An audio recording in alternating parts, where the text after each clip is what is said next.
all celebrate the diversity of our movement and the unity of our movement.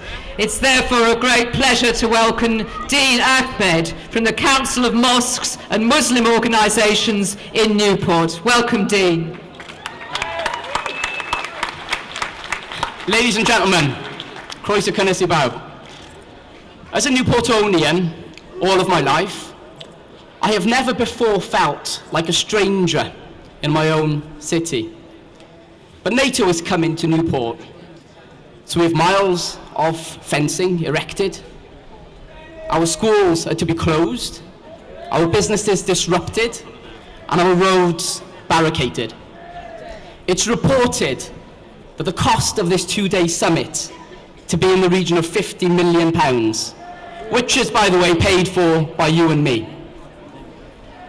There's a lot to be said about our so-called democratically elected representatives and leaders who feel that they have to barricade themselves behind walls of steel in order to feel safe.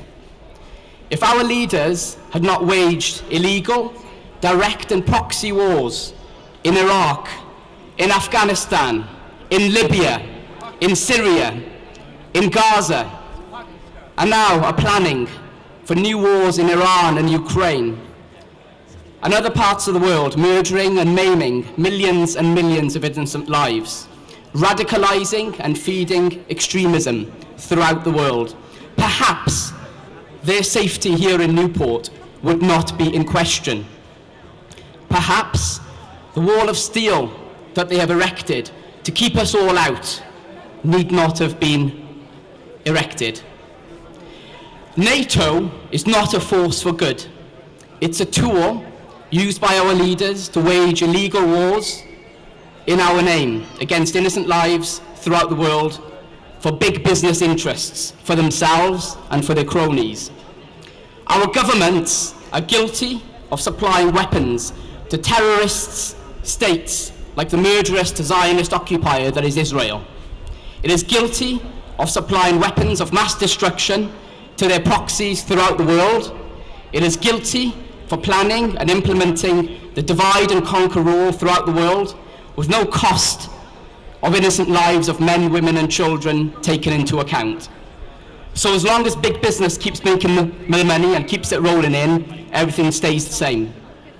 Today we must say no to NATO, no to foreign sponsorship of state terror, no to direct intervention, and no to new wars.